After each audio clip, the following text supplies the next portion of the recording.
আসসালামু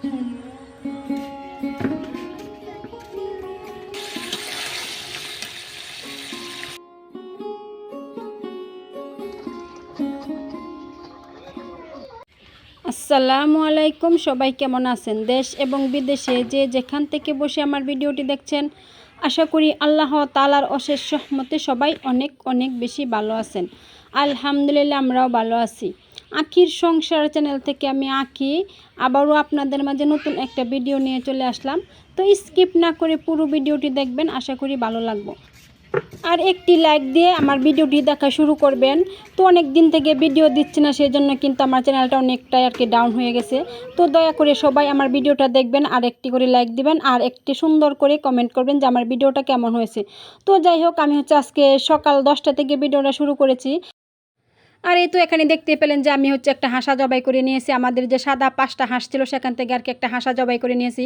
কারণ 2টা হাঁসা ছিল, 3টা হাঁসি ছিল, তো হাঁসা 2টার কোনো দরকার নেই, একটা থাকলে চলবে, সেজন্য আর কি একটা জবাই করে নিয়েছি। আর স্বাধীন বলতেছে আম্মা হাঁসা একটা জবাই করো আর চিতই পিঠা বানাও। তো সেজন্য আর কি, যেহেতু মেয়েও আসছে, তো ভাবলাম যে একটা হাঁসা জবাই করি। আর এই তো আমি হাঁসা জবাই করে দিয়েছিলাম। আমার মেয়ে সুন্দর করে বেছে বেছে কেটে কুটে দিয়েছে। তো আমি এখন রান্না করতে চলে আসছি।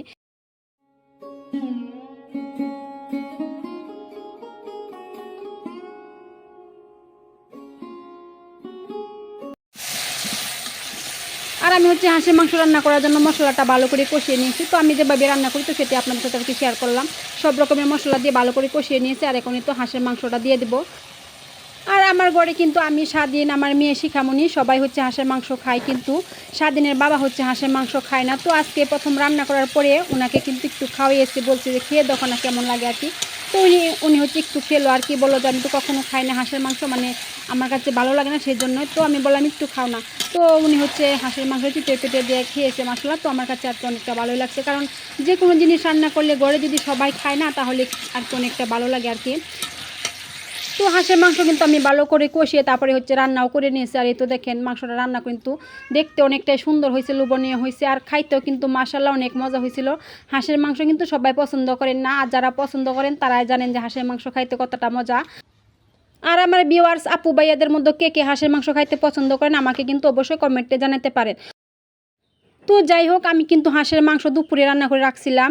আর পিঠা বানাইতে পারি না দুপুরবেলায়, কারণ গুড়ি বাঙাইতে পারি না মেশিনে, কারণ কারেন্ট ছিল না, সেই জন্য আর কি আমি চাল ভিজিয়ে রাখছিলাম। কিন্তু সারাদিন কারেন্ট না থাকার কারণে কিন্তু আমি গুড়ি বাঙাইতে পারি না, মানে ব্লেন্ডারে ব্লেন্ড করতে পারি না, আর পিঠাও কিন্তু বানাইতে পারি না। আর পিঠা বানাইছি রাত্রে। তো এখন রাত্রেবেলায় তো দেখেন আমি চিতই পিঠা আর কি বানিয়ে নিচ্ছি। আর আমার চারপাশে কিন্তু সবাই বসে আছে খাওয়ার জন্য, আর গল্প করতেছি। আর রাত্রে গল্প করতে করতে কিন্তু চিতই পিঠা বানানো শেষ করেছিলাম, আর চুলার পাড়ে বসে কিন্তু সবাই খেয়েছিল। আর এই তো দেখেন, অনেকগুলো চিতই পিঠা বানিয়ে নিছি, আর পিঠাগুলো কিন্তু অনেক সুন্দর হয়েছে মাশাআল্লাহ। আর আমি যখনই পিঠা বানাই না কেন, পিঠা কিন্তু অনেক সুন্দর হয়। তো যাই হোক, এটা পরের দিন বিকেলবেলা আমরা একটু ঘুরতে বের হয়েছি, মানে বাড়ির সামনে আর কি বিলের পাড়ে গেছি। অনেক দিন পরে স্বাধীনের বাবার সাথে আর কি একটু ঘুরতে বের হয়েছে, তাও আবার বাড়ির সামনে, কারণ অনেক দিন থেকে তো আর উনি দেশে নেয়, আর কোথাও ঘুরতে যাওয়া হয় না। তো উনি বলতেছে চলো একটু এদিকে ঘুরে আসি। তো ভাবলাম যে আপনাদের সাথে একটু শেয়ার করি। আর আমাদের এলাকা কিন্তু আপনারা অনেক পছন্দ করেন, কারণ গ্রাম এলাকা কিন্তু অনেকেই দেখতে অনেক পছন্দ করেন, সেই জন্য আর কি। তো যাই হোক, এখন কিন্তু বিলে কোনো পানি নাই, আর চতুর্পাশে কিন্তু ধান ক্ষেত কাটা হয়ে গেছে। তো দেখতে পাচ্ছেন শুধু ধান ক্ষেতের গুঁড়াগুলো আছে, এখন বর্তমানে আর কি কোনো ধান নাই, সব ধান আর কি কেটে নেওয়া হয়ে গেছে। তো একটু আর কি ঘোরাঘুরি করলাম, আর আপনাদের সাথে শেয়ার করে নিলাম।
তো যাই হোক অনেকক্ষণ ঘোরাঘুরি করলাম, তো এখন হচ্ছে বাড়িতে চলে যাব। আর আমার হাজব্যান্ড হচ্ছে 7 বছর পর প্রবাস থেকে আসছে, আর আমি 7 বছরে কিন্তু 7বারও মনে হয় যে বিলের পাড়ে আসি নাই। আর সেদিন ওনাকে নিয়ে ঘুরতে বের হয়েছিলাম, আমার মনটা কিন্তু অনেক ভালো লাগছিল, কারণ হচ্ছে অনেক দিন পর হচ্ছে হাজব্যান্ডকে সাথে নিয়ে ঘুরতে বের হয়েছি। তো যাই হোক, হাজব্যান্ড পাশে থাকলে না সব কিছুই করা সম্ভব, বিশ্বকেও জয় করা যায় যদি হাজব্যান্ড আর কি পাশে থাকে, আর হাজব্যান্ড যদি ভালো হয়। তো দোয়া করবেন আমাদের জন্য, আমরা যেন সবসময় সুখে থাকতে পারি, শান্তিতে থাকতে পারি। আর আমিও কিন্তু আপনাদের জন্য আর কি সবসময় দোয়া করি, আল্লাহ তাআলা যেন সবাইকে সুস্থ রাখে, সুন্দর রাখে, আর ভালো রাখেন। তো আজকের ভিডিওটা এখানে শেষ করে দেব। সবাই ভালো থাকবেন, সুস্থ থাকবেন। আল্লাহ হাফেজ। আসসালামু আলাইকুম রহমতুল্লাহি ওয়া বারাকাতুহু।